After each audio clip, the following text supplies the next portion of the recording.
What's going on, people? Welcome back to Curtis Shaw TV, back with another match preview. Arsenal against Tottenham, massive game, North London derby. Here he is, tapintobs in the building. What's happening, my bro? I'm good, man. I'm ready to go, man. I was saying this in the previous stream today. I love speaking with like level-headed Arsenal fans, like Arsenal fans who don't just stick their head up in the clouds and believe the smoke. They believe all the nonsense that they hear. And I love the fact that you and Laurie, man, you keep it real. That's why I really enjoyed yesterday, and that's why I'm happy to be here today, man. Listen, man, pleasure to have you on. And listen, same, man. Like, look, you're knowledgeable. You know your football club. You know what you want, and you know it's well balanced conversation whenever we link up, man. So it's a pleasure to have you on, bro. Thank you, man. Talk to me about this season. What's it been like for Tottenham? Obviously, you got Jose Mourinho in charge. You know, manager that I was saying I would have taken him at Arsenal when Emery left. I got a lot of criticism for it. What's your thoughts on your season so far? It's not been good, but it has the potential to end very well. Like, we've done some good things in this season, but it's just been drowned out by a lot of bad things. Crashing out to Everton, despite playing better than them in a 5-4 loss, conceding 5 goals to an Everton side with no James Rodriguez, no Luka Dean, etc., etc. Losing 5 Premier League games in 6. Like, that is a relegation form. It's ridiculous. Not even putting up a fight against our bitter rivals Chelsea at home. Like, it's been so embarrassing in parts for us this season. And it's annoying as well because the season started off well. Like, it had issues, but it started off well. And it just collapsed from December onwards. And yeah, man, it's not been good. I'm not gonna lie, it's not been good at all, but we can definitely turn this around. We can definitely turn this around, and we can definitely make something out of this season. We're in a cup final, which is good. We're still in the Europa League, and seemingly we're back in the race for top 4. I don't think we're gonna get top 4, but I mean, I'd much rather be there to compete in the hope that we do get it than where we were 3-4 weeks ago, 9 points behind West Ham, struggling to beat even them at their ground as well. Me as a neutral looking at your club, I'm thinking, right, last season, obviously you finished outside the top 4. This is Mourinho's first full season. If I'd have said to you at the start of this season, Carabao Cup final, you're more than likely going to reach at least Europa League quarterfinal. I reckon you'll beat Zagreb, and you're 2 or 3 points outside the top 4. Now, considering we would have expected Liverpool to be in probably the top 2, Man City, Man United were ahead of you, and then when you look at what Chelsea spent, 220 million. Is Mourinho actually doing that bad a job at Tottenham? I know the football hasn't always been great to watch, but is he doing that bad, really? It depends on what way you want to look at it, man. Like, it's not even that he's doing. Yeah, you know, I'm not going to sugarcoat it. I don't think he's doing a good job at all. Like, don't get it twisted. I think Arteta's doing a horrendous job. So he's not doing a horrendous job like Arteta, but I feel like he makes us look worse than we are. Like, we're not that. I'm under no illusions about parts of our team. I know that our defense has been pants. I know that he wanted a centre back. I know that we just give teams goals, mistakes left, right, and centre, mistakes FC. But as poor as we are at times, he just made us look much worse in the way in which he went to approach games, in the way in which he would make his substitutions that didn't make sense, in some of the things he'd say in these press conferences as well. Like, it's just, like I told you yesterday, like he's a manager that makes piss out of lemons instead of lemonade. Like, it's and it's annoying as well because at the start of the season, I was saying that Spurs we should be finishing in the top 4, etc., etc. But as the season's gone on, I've realized that our squad, in my opinion, is not as good as I thought it was. Like, there are certain players who I thought were going to step up, haven't stepped up. And like even before this season, we've had this discussion before about Mourinho. I've never felt that he's the right man for the job at Spurs because I don't think he will unearth our full potential.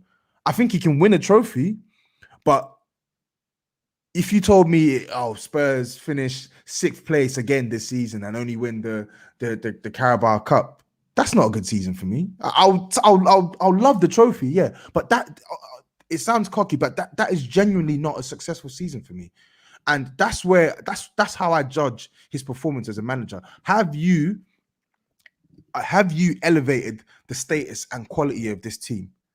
Right now, I don't think he has. I think the squad has got better in parts, but I don't think he has made us a much better side in comparison to where we want to be. Of course, he picked us up from a shocking situation last year when, yes, mathematically, the way we were playing, the points we're picking up, of course, he's done stuff. He's done well. He's done okay in that respect, and he did get us into 6th spot last season. But in terms of managerial quality, you working with the players you got available, I don't think he's done a good job. I actually don't. Yeah, no, it's interesting when you put it like that, to be fair, like, because listen, you know my opinion on our manager, Arteta. Like, if you're moaning about Jose and you're in touching distance of the top 4 and in a cup final, imagine how I'm feeling. Like, we're 10th, we're FA Cup holders, and we just rolled over to Southampton and just got knocked out in the 4th round. It's crazy. But what was your expectation then at the beginning of the season for Tottenham? Yeah, I said top 4 and the League Cup. I literally targeted the League Cup. I said top 4 in the League Cup. That's what I'm hoping for. Third or 4th spot, League Cup, and a good fist of the Europa League. If we get the Europa, great, but I'm not banking on it, innit? Do you get what I'm saying? December time, January time, I was looking at what this team were doing, and I'm seeing things. Like, in fact, I was seeing it from August through to now. I was seeing that some of these squad players who I was relying on, Winks, Davies, even Matt Doherty, shambles this season. Bergwijn, 0 goals this season. Like, a lot of these players, exactly. A lot of these players are showing me that they're not as good as I thought they were. And as a result, I've had to recalibrate my expectations for this team because fundamentally, I found myself expecting things from this team that some of these players simply weren't capable of delivering. Yeah. But it's not to mean that we can't still make a fist of it. I don't think Leicester have a better squad than Man United or Chelsea. They're above both. Man for man, I don't think Leicester have a better squad than us. They're how many points ahead of us? West Ham don't have a better squad than us. They're how many points ahead of us? So my initial expectation was top 4 in the trophy. It's now changed to a trophy and Champions League football, which is via the Europa League, because I don't truly believe that we'll finish in the top 4. We can do it, but for me, seeing is believing now with Spurs. I'm done expecting the world from this team. Like, they need to fundamentally prove to me that they can do it, because I believed, and every time I get burnt. So now I'm just going to keep my cards close to my chest and go into it with a slightly pessimistic view and see if the team can overpower my expectations. I think it's interesting, man. I think from the outside, I look at it sometimes and I think, is the not that fans should lower expectations, but when you say top 4 on a trophy, would Mourinho not be in his right to say, listen, man, this is a club that hasn't won a trophy for over a decade? He didn't spend that much money in the summer, really. I think 60, 70 million, couple players 70, on loan. 70 million, yeah. When you look at Chelsea spending 220, although obviously they haven't had a great season either, I don't know. It's a tricky one. I think it was always going to be hard with Mourinho, because I think a lot of people felt like you sacked Poch too early. Do you think with all that he'd done at Tottenham, he deserved 100 to try and turn it around? 100%. I said it to Laurie. I said I would let the thing burn. Let it crash and burn. I would honestly let it crash and burn and give the guy the keys to rebuild, because he's a rebuild manager. He picked us up from from a team drifting in 6th spot that hadn't been in the top 4 for about 3 or 4 years, with a bunch of duds in our team, and he reshaped that team into a team that were regularly in the top 3, let alone top 4, regularly in the Champions League, 2 cup finals, Champions League final. He deserved. I get it. On his job performance, we were a mess for pretty much the whole 2019. Yeah. Ever since that Burnley game in 2019, from there it just got worse and worse and worse as far as the league was concerned. Obviously, he did his thing in the Champions League, but it was bad. Poch wasn't performing well. Players weren't performing well. The signings we made in the summer, as good as they weren't enough. Some players were injured, etc., etc. It was just a bad situation, but I felt like he deserved the additional backing and the additional time to see out whatever rot this was and just start again. Because yes, Jose Mourinho got us into a Europa League spot at the end of the day with 6th spot, but we weren't good. We weren't good under Jose Mourinho. We weren't good. And I just felt like I get your point about maybe it could be a bit unfair to expect this from Jose Mourinho, but the fact of the matter is, we sacked the best manager we've had in my lifetime in the Premier League. We've sacked the best manager we've had in the Premier League era for Spurs. We sacked him for you. We're paying you more than he was earning. Yeah. You came in November. In January, fair enough, you got 2 players. One of them was a crap player. The other one was Bergwijn, and you sold Ericsson. Cool.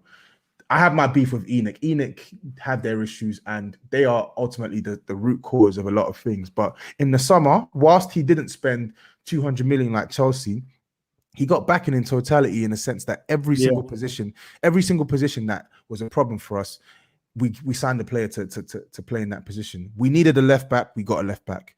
We needed a right back, we got a right back. We needed a right winger, we got a right winger.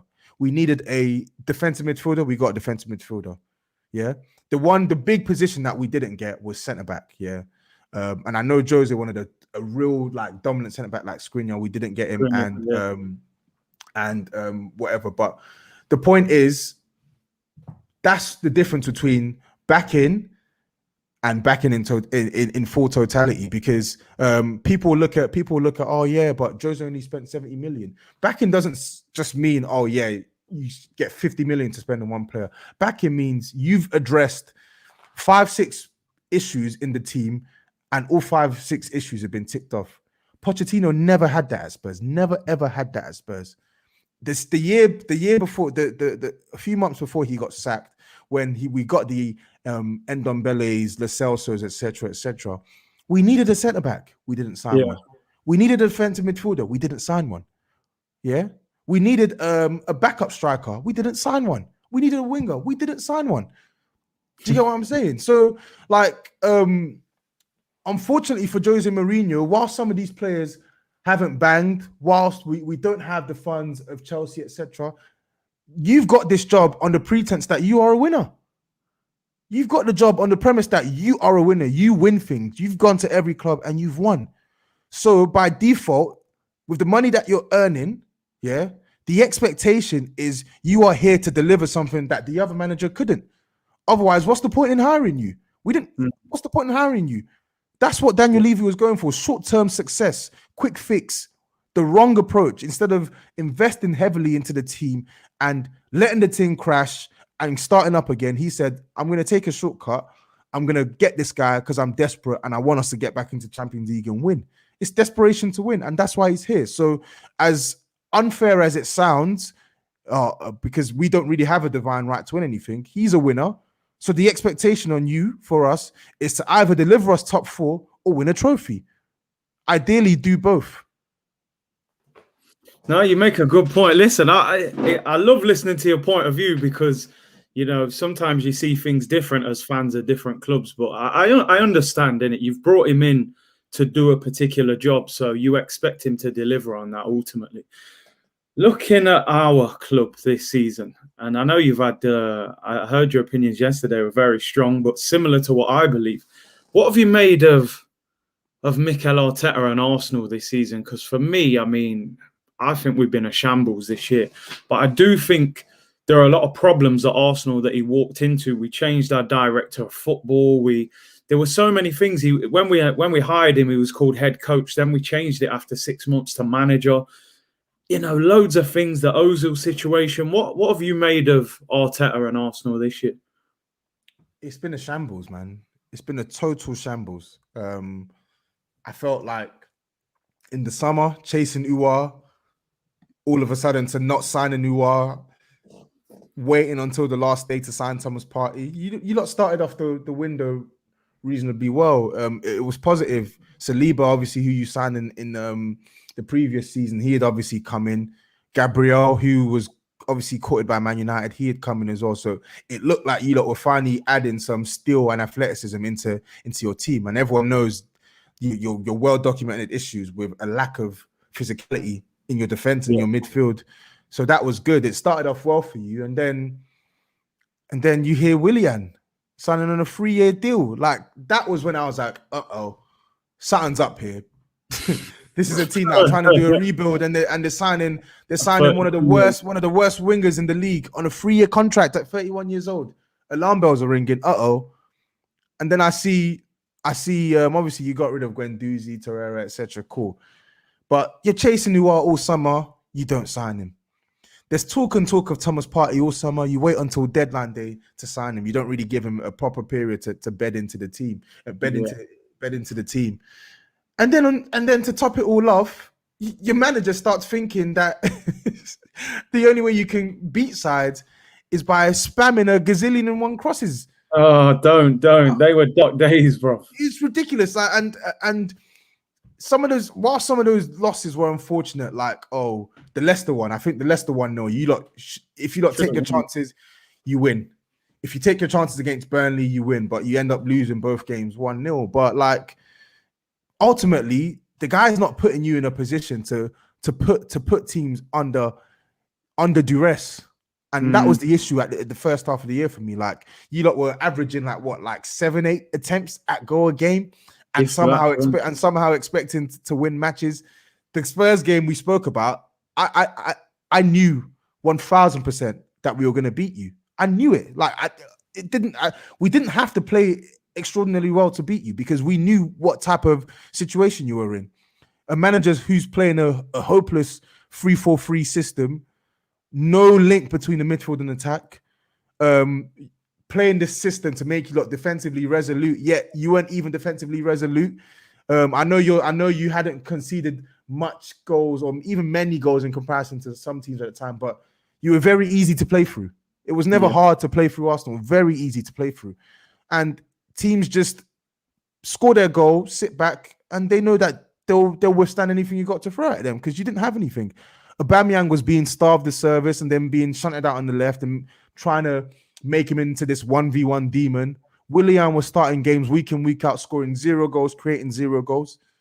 Pepe would come in here and there, stink out the joint one week, do well the other week, but for whatever reason, he doesn't get a run, but Willian gets a run.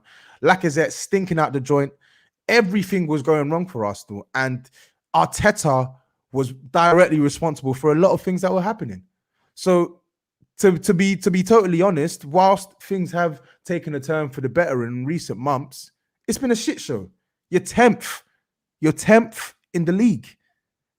It's true. It is true. Look, man saying here, your twin supports Arsenal. Yeah, I know. My twin does support Arsenal, yeah. He's the more knowledgeable brother, we think.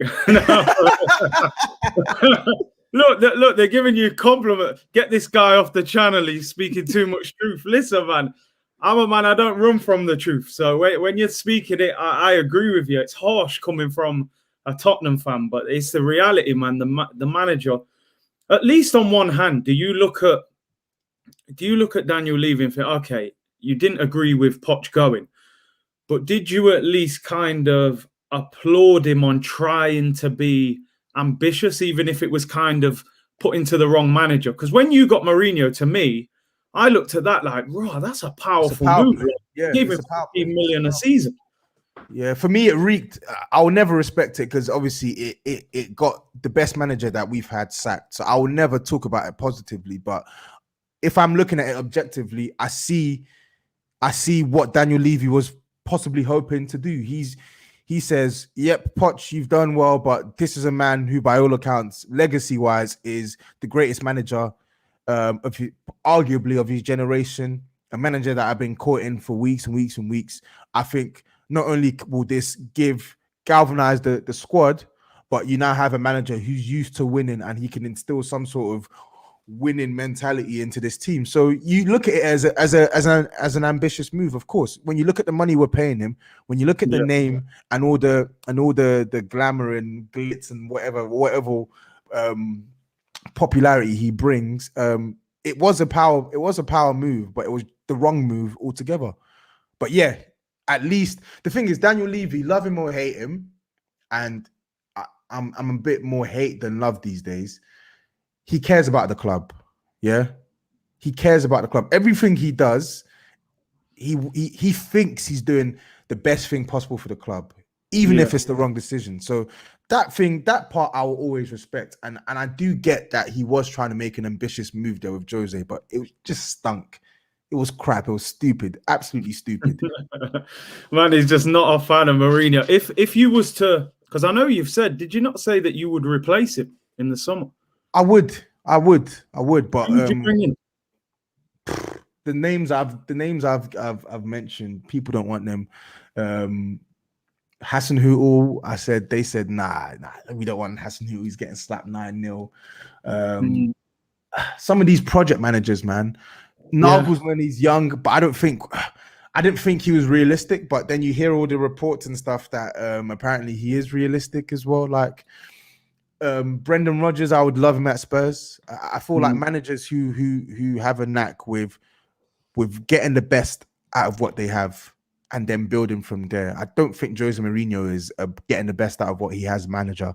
I think he's a very much, this is what I have. I don't like this. I need 5-6 players and then I can do something. And I need 5-6 more players, etc. Which is the way it should work in football. You should be able to refresh your team, etc.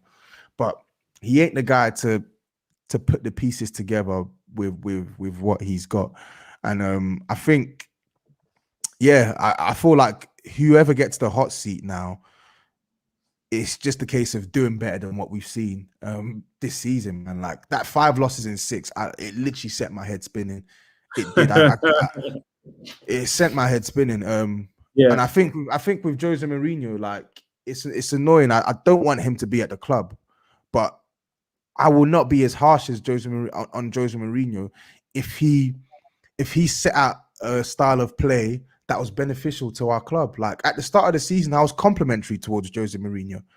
I didn't want him in the job, but I was still complimentary towards him because he was doing well. He had a good balance of attack and defense. We were able to put pressure on teams and we were able to soak up pressure as well. And I still rate the organization that he's tried to instill in this defense, because fundamentally we have a bunch of dummies in the defense, but he's done a fairly good job in terms of the organizational aspect. But for me, if you don't get that balance right, if all your approaches are risk averse, if all your substitutions are risk averse, if your main method of us winning matches is us relying on the weakest part of our team, you are setting us up to fail. And that's why I didn't want him in the job. If he does everything he does well, I mean, if he does all those things that I want him to do, my scrutiny and my hate on him won't be as intense. It won't. I may even get to a point where I may not even want him to lose the job if he did these things. If he set us up in our best interests and gave us a sustainable brand of football, I won't complain. I really won't complain. But he doesn't. And that's why now recently I'm giving him credit. A lot of our fan base are giving him credit because even though we've played some of the smaller sides, we're actually taking the game to the opposition. I'm going to expand a little bit on this question and aim it at both teams. Do you think if fans were in the ground, do you think Mourinho and Arteta would still be in their current jobs? Arteta definitely not. And I agree with that.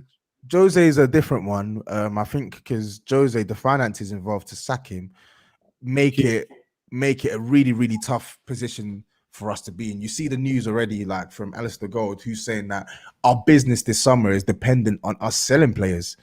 So we can't even afford to buy players, but people think we can afford to sack a manager who's on 15 million a year.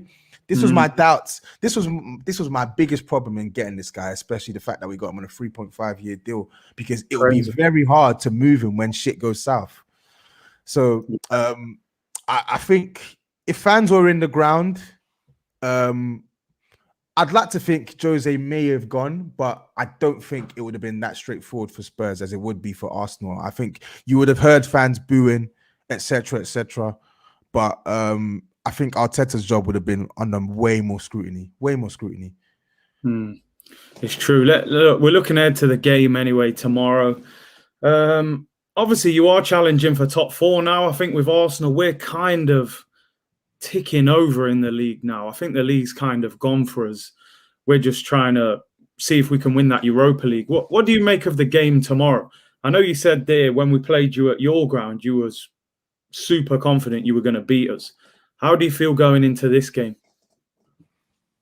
Not as confident. And I should be, because we're 3 games straight, Gareth Bale playing well. And when I say not as confident, I don't mean I'm fearful we're going to lose, even though we could lose.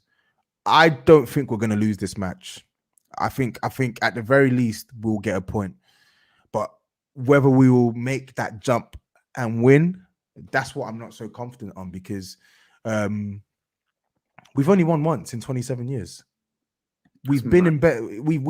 I know Arsenal are in the dumps now, but the North London derby is not a normal game, and I have to stress this. And when people keep asking, but Bale's doing this, that, we've been in better positions in the past than we are now, and we've gone to that ground and we've lost. You can argue that, oh no, Arsenal haven't been as bad now. Arsenal haven't been as bad in recent years as they are now, but like, form actually goes out the window. It does. Like there were times at Spurs where we weren't good. I remember under Harry Redknapp, we were 8th. In fact, no, we were less than 8th. We were probably like near the relegation zone. I remember when Harry first came, and in that 4-4. Yeah. And there was for some reason, I was quietly confident we could get something out of that game. You're always thinking you can get something out of the game. And for me, with this one, I'm so apprehensive to say, oh yeah, we're gonna win. We're gonna win like absolutely at the Emirates. I think I've only done it twice in the last like 4 years. The first time we got smoked 2-0 in the 2017-2018 season, and the second time was in the League Cup, where I saw your lineup, I saw our lineup a couple of weeks after we lost 4-2, and I said, okay, yeah, we can win here. But this one's a league fixture, man, and I feel like you lot, as poor as you are, you're a better proposition than you were back in November. So we got more to think about this time, and I don't think we can play the same way we played at home at your ground. Otherwise, we won't win this game. But I think we have more than enough to win this game. Do you get what I'm saying? I feel like it's gonna be a real contest. I would love to predict a win, and as I said, I genuinely think we can go there and win. But go for it, man. Why not? seeing is believing, man. So I'll happily sit on the fence, man. I'll happily sit on the fence. I've said Desmond 2-2. I've been saying Desmond 2-2 all week, so I'm sticking with the 2-2. So yeah, it's literally one of them games. Like, I'm looking at it going, we could win, we could lose, we could draw. Like, and I know that sounds obvious, but you go into some games and you think, it'll either be that or that. You know, on one hand, you could see Bale and Kane and Son just run riot and beat us. On the other hand, Aubameyang could be at it and we beat you, or it could just be a draw. But I just do you think this is the biggest derby in the Premier League now? 100%. It has been for years now. For years. It has been 100%. And I think even more so that we, in the last maybe like 10, 15 years, we've become a lot more competitive than we were in recent years. Obviously, your gradual decline has contributed to it, but the gap has become a lot closer, and it's made the competition a lot fiercer as well. And for some reason, it doesn't matter who is on the pitch. It seems like the importance of this game is always channeled through to some of the players, because when each team wins, you see that in their performances. And the positive for me looking into this game is that we have a lot of players in good form right now who understand the importance of this fixture. Yeah. Kane understands the importance of this fixture. Gareth Bale understands the importance of this fixture. Alderweireld understands the importance of this fixture. And then they have a response. Højbjerg even understands the importance of this fixture. And it's their responsibility to channel that aggression into the likes of Reguilon, into the likes of Davinson Sanchez, etc., into the likes of Ndombele, because he's not playing in this fixture. I wish football worked like this, but it doesn't. But we have a better attack. We have a better midfield. We arguably have a better defense. And goalkeeper, yeah, you could probably say Leno's better than Lloris, but I'll say I'll probably go Lloris, but there's not really much. I'm not mad at people saying Leno's better than Lloris. Do you get what I'm saying? But on paper, and then we have a better manager. As much as I don't like some of the way he approaches matches, we have a better manager. So everything suggests that we should be coming here and getting 3 points. And yet, it just doesn't work like it, does it? I'm still apprehensive to do so. So I said I want to bite. No, listen, you know me, Yeah. people. I'm a realist, man. I can see it. Unfortunately, I can see it. Do you know what? Everyone's asking. Let's do the combined 11. Let's get it in, because everyone's asking for it. Do you know what? I've got a fairly good idea what I think this team would be anyway, before we even get into it. But let's get into it. Yeah. Whilst we do this as well, Curtis, as well, and there's another question on the Big Six yesterday. Yeah, they asked who's under more pressure to win this game, and I said Arteta was under more pressure. But I've been speaking to Arsenal fans now, and it seems like that pressure is only from a fan point of view. There's no pressure at board level.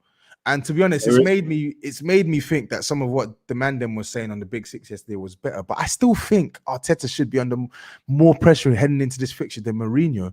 A loss would be bad for us, of course, and it would derail us from top four. But like, there's got to be some sort of personal pride in the North London derby. Like last season, when there was nothing on the line in the league for us personally, I felt like we were going to get Europa. You lot were going to finish 8th or whatever. But we were the home side, and there was massive pressure on Jose Mourinho to win that game, even though it was not going to lead to top 4 or whatever. There was massive pressure on him to win the game. So it's mad. It's low-key mad that there's zero pressure on Arteta to win this game, a North London derby at home, when you're sat 10th in the league. That's crazy to me. I think from the fans, there is pressure. You know, like you said, I don't think you've beat us at home since 2010. If we lose that game, I'm making a lot of noise on my channel. I don't know about other people, but I think from board level, I think they'll brush it under the carpet, because they're just not. They're not them owners, man. They'll say, you know, this season it's a rebuild and you've still got the Europa League. And because look, I mean, Arteta's played against Jose twice and lost both times to him. So even Emery got a victory, you know. You look at Emery's full season. We beat you at home, and we could have beat you away if Aubameyang doesn't miss a penalty in the last minute. So Arteta, you've got a better squad. You're supposedly a better manager than Emery was, although not everyone agrees with that. And you know, we can't have you do that. You do the double over us, don't you, if you beat us tomorrow? So yeah, first time since 92, 93. Come on. That's not acceptable. We've had doubles this season that I've never seen, like Wolves doing the double over us, and you know what I mean? Burnley getting 4 out of 6. Burnley getting like 4 out of 6 points. 4. You know what I mean? Come on, man. Like if you lot come to the stadium and roll us, bro, my head's gone tomorrow. I'm telling you.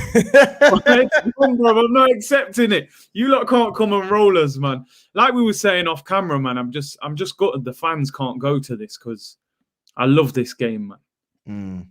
Love this game. But come, let's get into the team.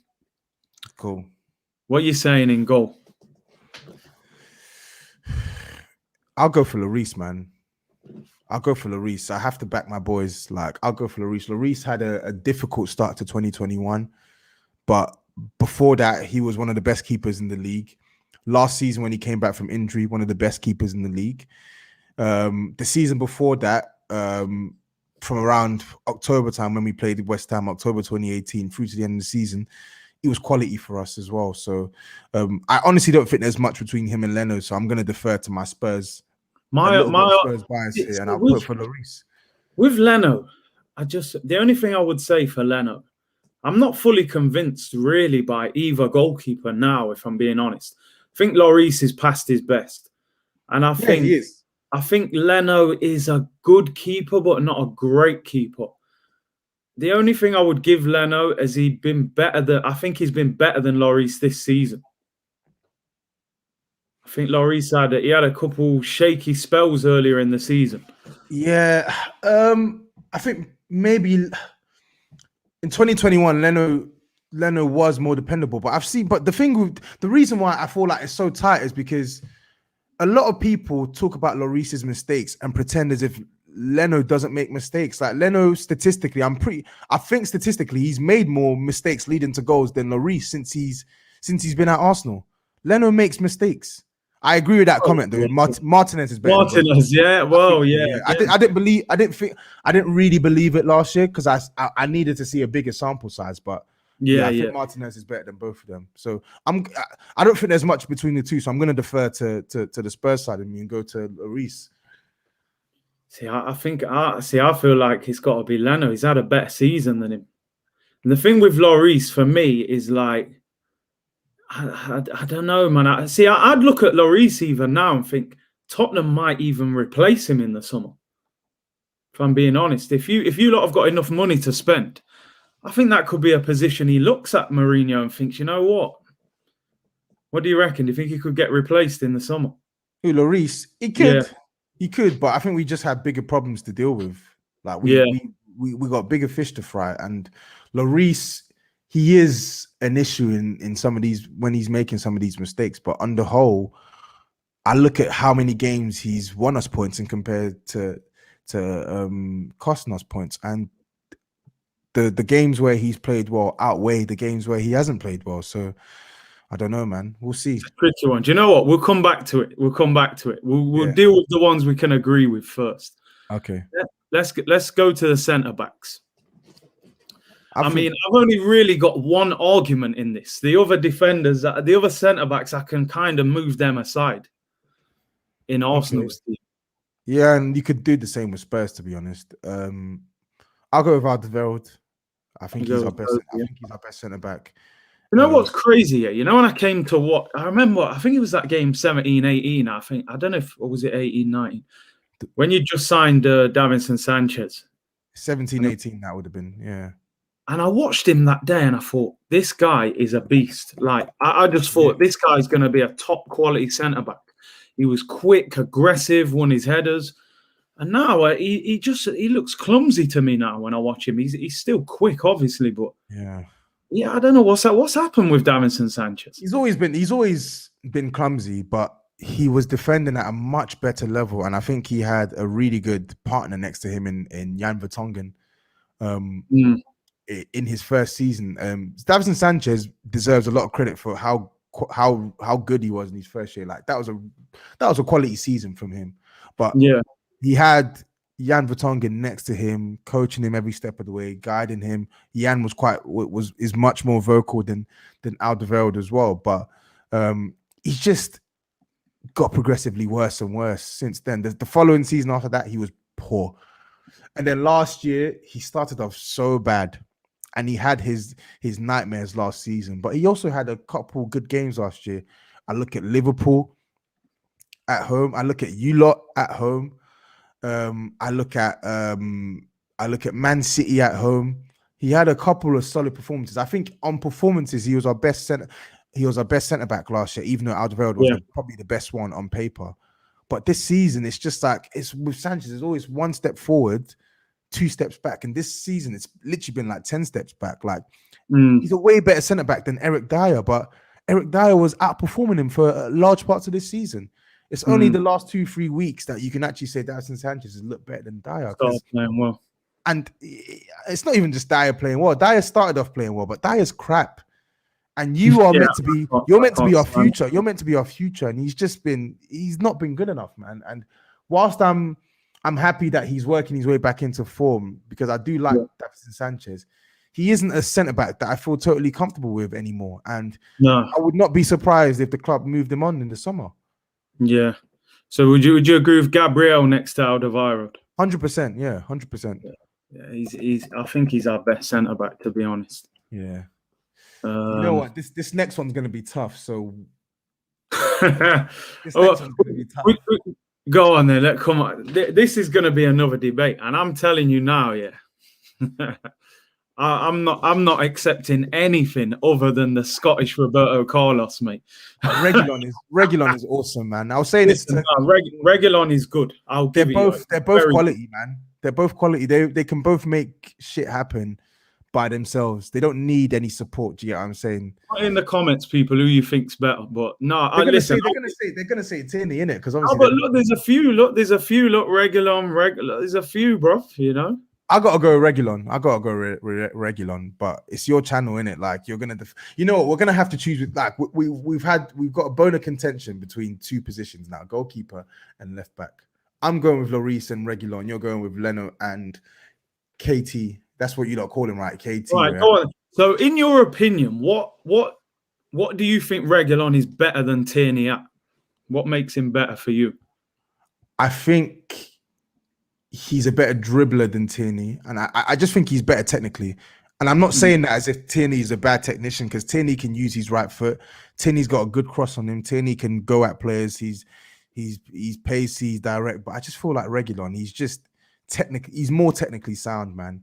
I think he can score with his right foot as well. He can score with his left foot. He's just as good. He's probably, I'd say, arguably, he's a better crosser. And I think in 1v1 situations, I think he's better than Kieran Tierney. Oh, damn. I think he's you're going to get slander in the comments.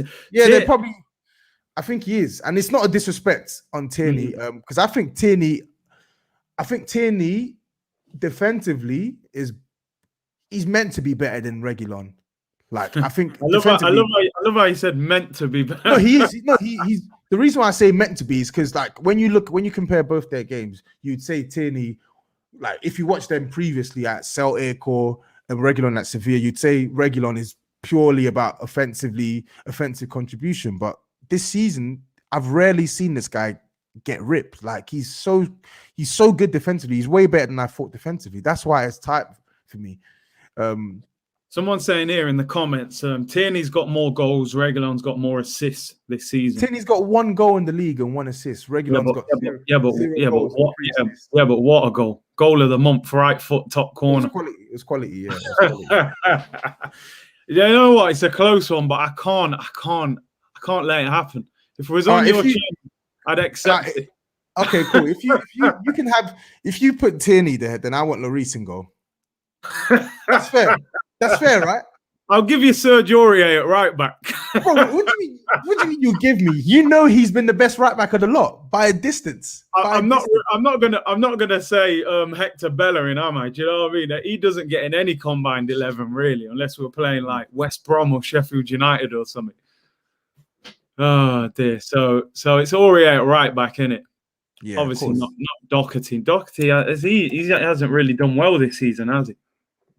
He's been pants, and I had such big hopes in him, man. I was ranting and raving about how we got a steal here because he was really good at Wolves as a right wing back. I knew he'd have to adjust as a right back, but a lot of people almost use that as an excuse for some of his performances. Like, yes, you playing at right back is different from playing right wing back, but it doesn't mean you completely forget how to kick a ball, how to pass a ball, how to cut back a ball, how to win aerial duels, how to defend in 1v1 situations. He's been a disaster. He's been Agent Doherty, man. Agent Doherty is a gooner, and he's come there to sabotage, man.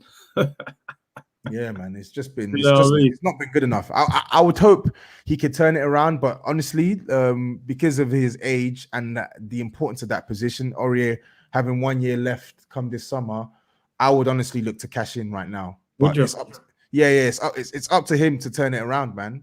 Give us a reason why we should keep you on beyond the summer. Let's go into midfield. I mean, listen, again, I'm putting one midfielder from Arsenal. I think it's justified, and then I'll just step away and leave it to you to pick. You know what I mean? All I'm asking for, I want Thomas Partey in there somewhere, and then you just deal with the rest. If it's Ndombele, so.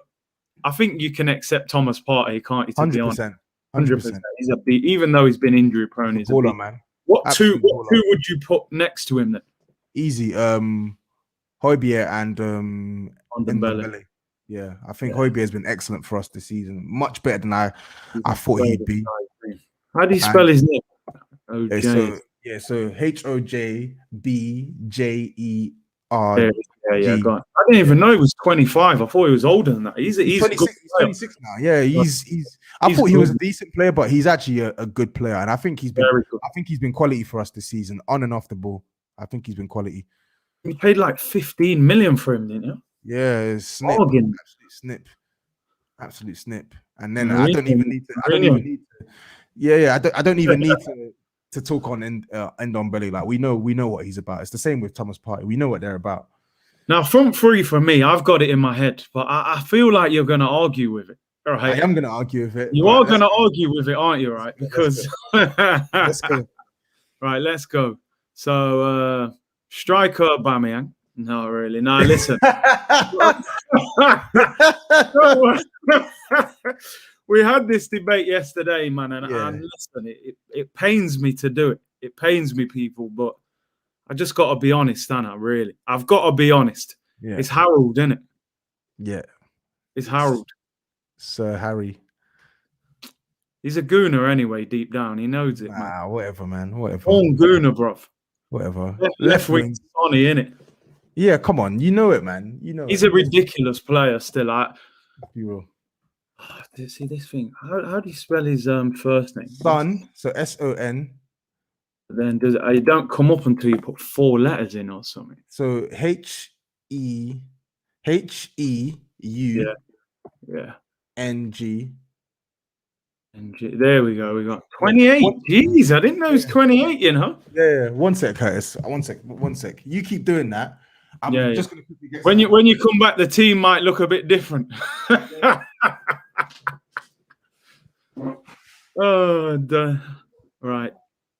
Right wing people. I mean, it's got to be Bukayo, mate. I don't want to hear no Gareth Bale slander from this guy. It's got to be. People are saying put Reguilon at right back. Right wing's got to be. Here we go. Listen, mate. I'm not. Listen. I'm gonna be shameless, and I want Laurie to see this as well. I'm gonna be shameless because are you gonna tell the truth now? That's all I want to know. No. I'm gonna be shameless. Because this ain't Premier League years. Saka's been awesome. Saka's been absolutely amazing, but I'm just going off who I want in that team at top form in that right wing spot, and it's only one answer. All right, let me just put the question back. And you know me, I'm totally honest, right? Prime Bale, whatever, is obviously a better player than Prime Saka. That's just obvious.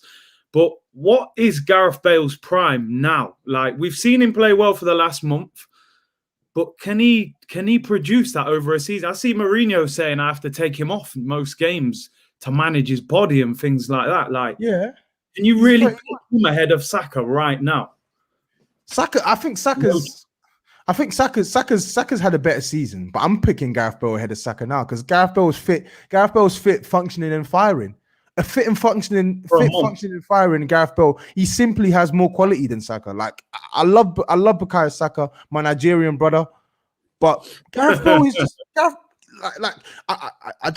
can't explain. I don't even think it needs explanation. If both are fit and playing to a good standard, there's only one player I'm going to pick.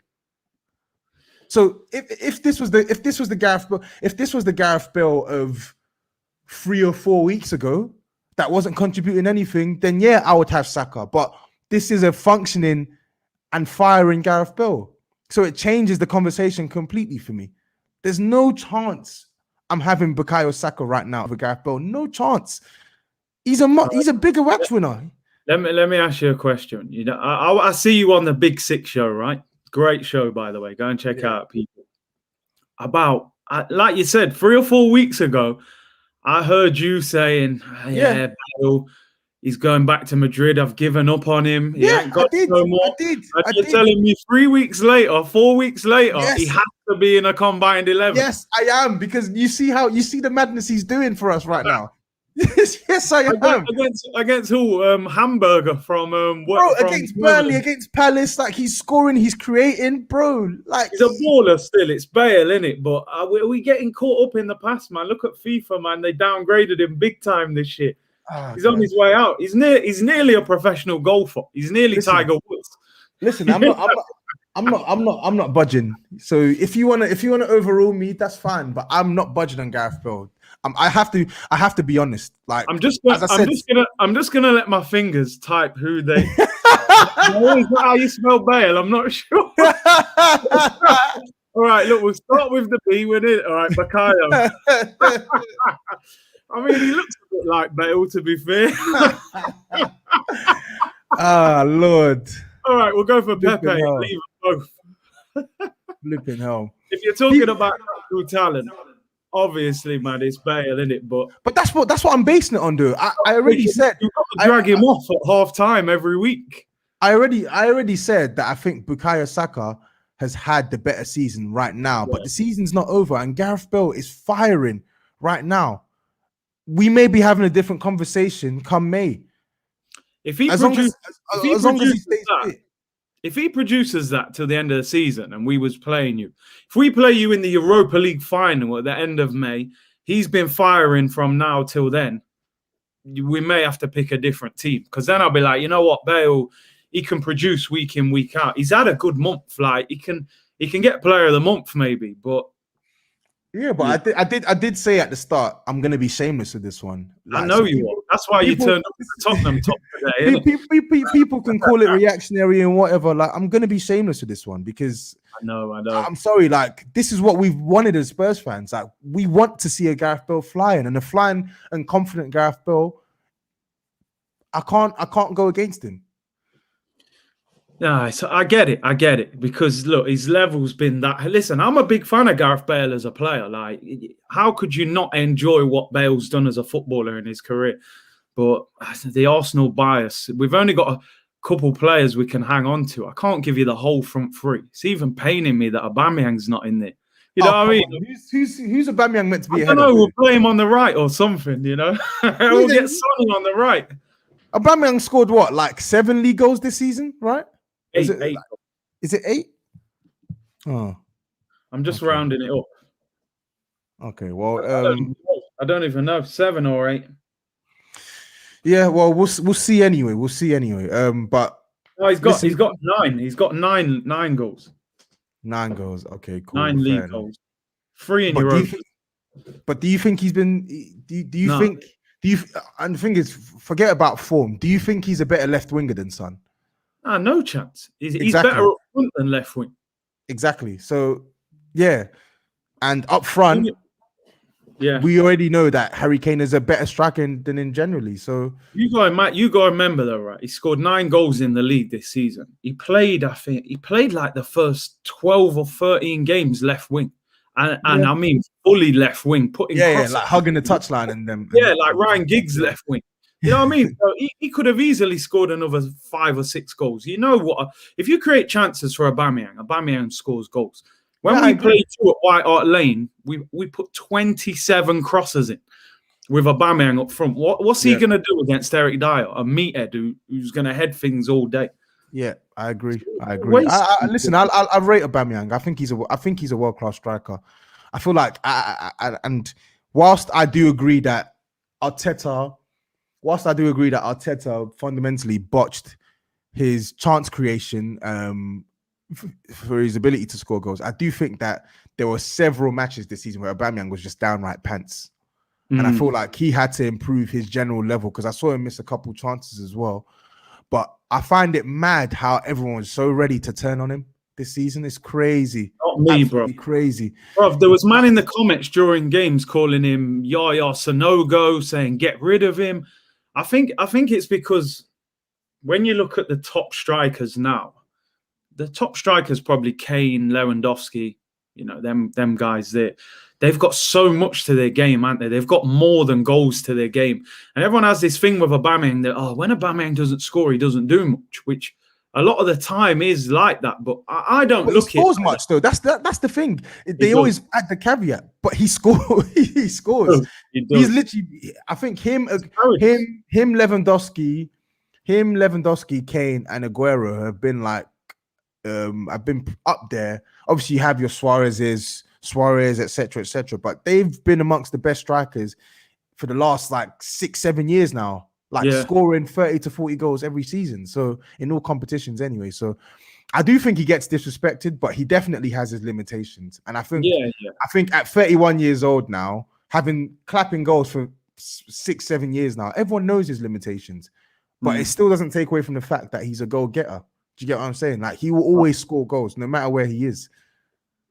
It's down to us to get the most out of him rather than expecting more from him. Do you know what I mean? I think that's the issue. We got to finish off with a keeper. I'm looking here, right? So we've only got 4 Arsenal players in this team. It's painful, it's painful. I would say, what are we saying about the keeper? I still say Lloris, but you can have Leno there, man. I told you it's a close one. So you can have Leno. You can have Leno. Do you know what? I'm only squeezing him in on form. I think he's had a better season. Do you think like Matt Ryan, they're saying? Yeah, because I feel like Leno in recent weeks has been a bit higgy-hagger, man. I think the one against Burnley when Xhaka played it out, I don't think that was Leno's fault. No, I'm not talking about that. I'm talking about the one against Wolves. Complete headloss. Yeah, and I've seen headloss from Leno bare times. I've got to admit, right, I'm being a bit shameless here as well, because deep down, I honestly don't think Leno is all that as a goalkeeper. I think he's a very good shot stopper. I think the other things around his game, coming for crosses, his distribution, he has moments of head loss, man. I'm not fully convinced with him, to be honest. I think there is an argument that we sold the more appropriate goalkeeper in the summer, as Martinez is far better with his feet and commands the area better as well. Some people saying they don't agree with the 11. Any positions you don't agree with? Yeah, I don't understand. Like, there ain't a lot you can argue with, really.